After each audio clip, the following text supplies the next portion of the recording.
quite a lot. Okay, so I'm not the biggest Matrix fan. I think it's okay, but I am really excited for this movie, and I'll tell you guys why.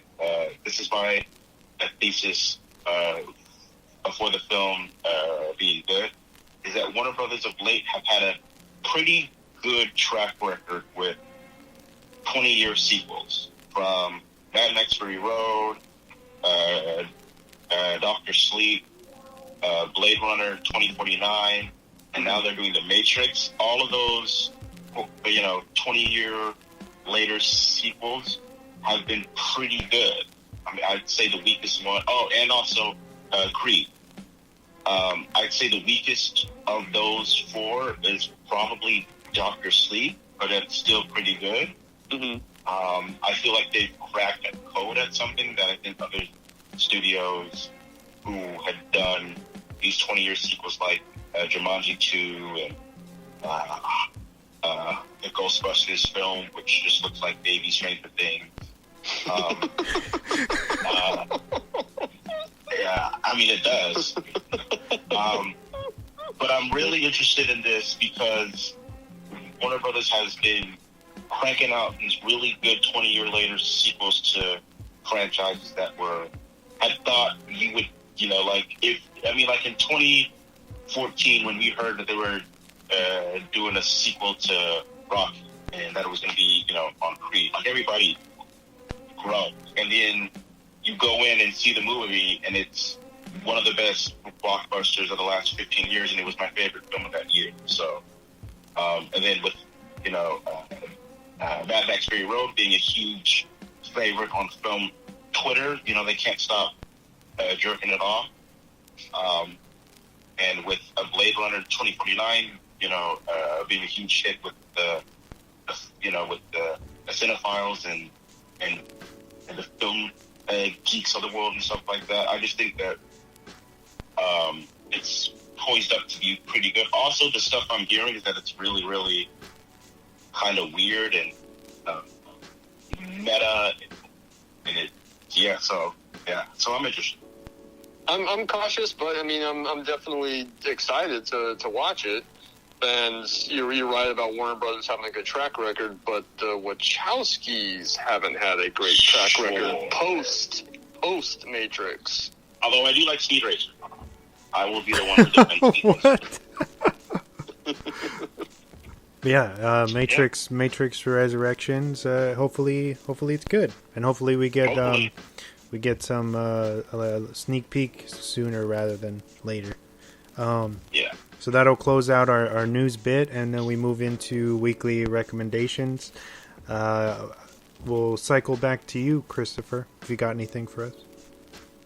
Yes, I want to recommend a movie that I think we'll probably mention a little bit later in the context of this podcast, and that is Catch Me If You Can. Oh, okay, all right. It's Steven Spielberg. It's on the list, movie. Wesley. It's on the list. It's great.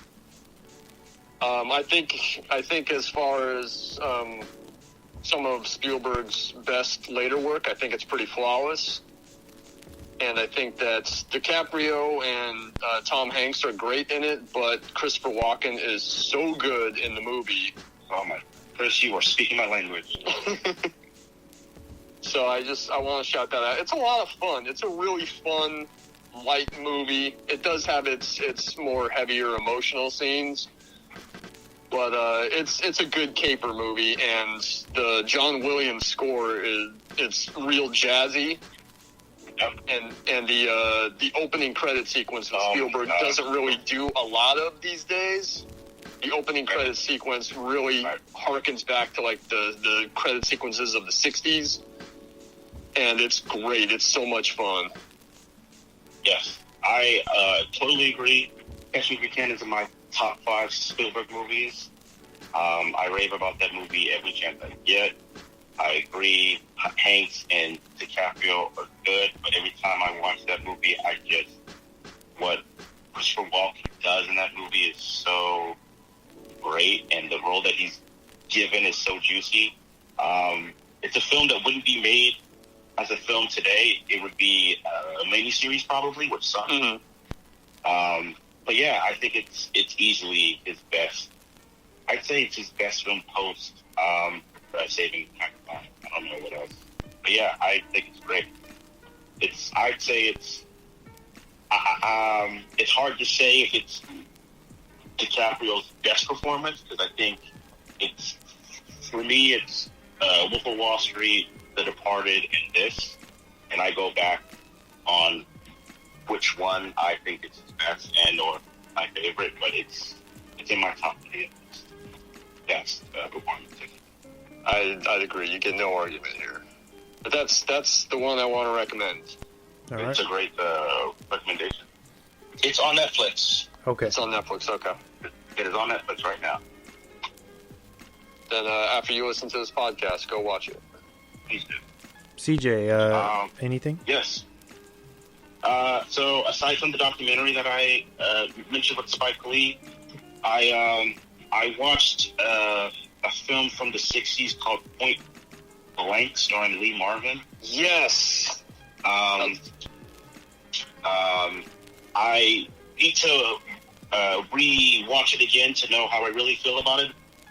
But I just love the aesthetic of the movie, and that it's kind of noirish and it's an old-timey heist movie.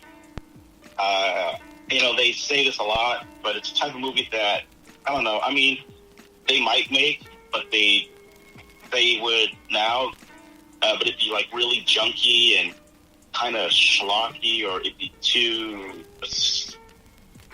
I don't know, cynical maybe. And the production on this movie is great. Lee Marvin's great. Yeah, it's on HBO Max on their TCM sub, which is their best sub on that streaming service. They have a bunch of great films. I would recommend watching that if you have a chance. Good movie. I like it. Yep. I like it a lot. Cool. I'm glad that you guys. I'm glad that somebody else has seen it, because I don't want to pull out an old film that no one has seen. No, man, I'm way into the Turner Classic Movies thing, so Okay. Cool. I've seen a bunch, and Point Blank's been one of my favorites for a long time. What about you, Wesley? Do you have anything to recommend? Honestly, I've been people? so busy with work, I really haven't got to watch anything new. But I will say this, since it's coming out during the weekend, go support Candyman. Go watch Candyman. Oh, I have so much stock in that director. Nika Costa, right? I have so much stock in her. I think she's going to be a great filmmaker. She's on the reason why I have so much stock in her is she's on a similar career path that Ryan Coogler was on, where you make a small indie film that's very personal, and then you jump and revive a dead franchise, and you give it some personality. And now she's doing a Marvel movie. It's a very similar. That's exactly what Coogler was doing. It's a very similar track record. The reviews on Candyman, they've been somewhat mixed, but I'm still supporting her a transition into being a megastar. She and Shaka King, who did Judas and the Black Messiah, are my two favorite upcoming filmmakers right now. So I will support her in what she does. Plus, if the Marvels, which is her, which is the film that she's doing about it's the sequel to Captain Marvel. If that is as big as Black Panther, she will undoubtedly be the most powerful black female director in Hollywood, and I'm super excited about that. So go see Candyman. And go watch the original while you're at it, because it's pretty good. Yes. It's the original is good. It's on Peacock. So if you have Peacock, which a few of you do, but those that do, I think those that do, Peacock is free, right? You can get a premium, but I think Yes. the regular Peacock Yes. is free. it is free.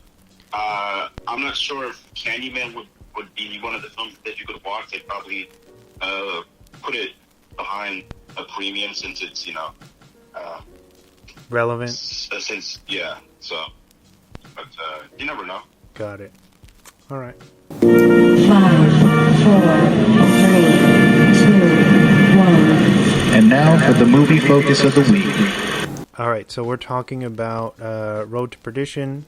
It's rated R. It's from 2002. It's a period crime drama. It runs at 1 hour and 57 minutes, and it's got a well-deserved 81 on Rotten. That should be higher. Yeah, because I can agree with you, Chris. Directed by Sam Mendes, starring Tom Hanks, Paul Newman, Jude Law, Jennifer Jason Leigh, Daniel Craig, Tyler Hoechlin, Dylan Breaker, and Stanley Tucci. Just a touch of the tooch. That's all you need. Just a touch of the tooch. Don't make me laugh right now, damn it. The film is set against the backdrop of the 1930s and follows a mob enforcer's journey as his life is suddenly uprooted after his son witnesses an execution by the Irish mob. Road to Perdition started out as a graphic novel which was created by Max Allan Collins. The book eventually was seen as a cinematic opportunity and was shopped around to eventually land in the lap of Spielberg at DreamWorks. Although Spielberg greenlit the film, he was unable to direct at the time as his schedule was already full. Screenwriter David Self was then hired to adapt the graphic novel, although his version of the screenplay was then tweaked to be pushed a bit farther away from certain aspects of the book. Director Sam Mendes was on the hunt for his next project after just coming off his success with 99's American Beauty. After considering a handful of films, he settled on this period piece as he found the film's subject matter very interesting, as on the surface it seems very simplistic while simultaneously touching on complex themes. The film was shot in various parts of Chicago, Illinois, with the film wrapping in June of 2001. DreamWorks initially had planned for a Christmas release for the same year, but more time was needed for post-production, which led to an unorthodox summer release in 2002. Being released July 22nd, 2002, the film brought in $104 million within the U.S., while earning $76 in other areas, which made the film a moderate success due to its $80 million budget. Overall, Road to Perdition is a mob film that manages to avoid most tired tropes, instead diving deep into the relationships between father and sons, with an incredible knack for telling its story visually rather than through dialogue. This film stacks up as one of the greatest performances by Tom Hanks, excluding Castaway, of course. Paul Newman, Daniel Craig, and Tyler Hoechlin all stand out as memorable on screen. Conrad L. Hall's cinematography is breathtaking as he uses the harsh weather of the Midwest to convey what the characters are going through throughout the film. If you have yet to see the dreamy noir tale, we recommend checking it out on the Paramount app or Pluto TV as soon as you can. Thank you, guys. Good write-up, Wesley. Yeah, great. So Chris, I know we've been talking about doing this one for quite a while. So tell everybody listening, and us for that matter, what is your attachment to the film? Do you remember seeing it for the first time? What makes you love it so much, and why do you think it's underrated? Well, I think it's underrated, and this is something that CJ and I were talking about just before we actually started the show proper. I think it's Mendes's masterpiece by a mile. I think that, unfortunately, he broke big with American Beauty, which is his least favorite movie, or I should say my least favorite movie of his. I think it's mediocre at best. Hasn't aged well either. No, and for some reason that was a phenomenal movie, or well, critically, in a year that had so many more good movies. And for some reason, that's what he's known for, is American Beauty, and his follow-up movie, Road to Perdition, is so much better.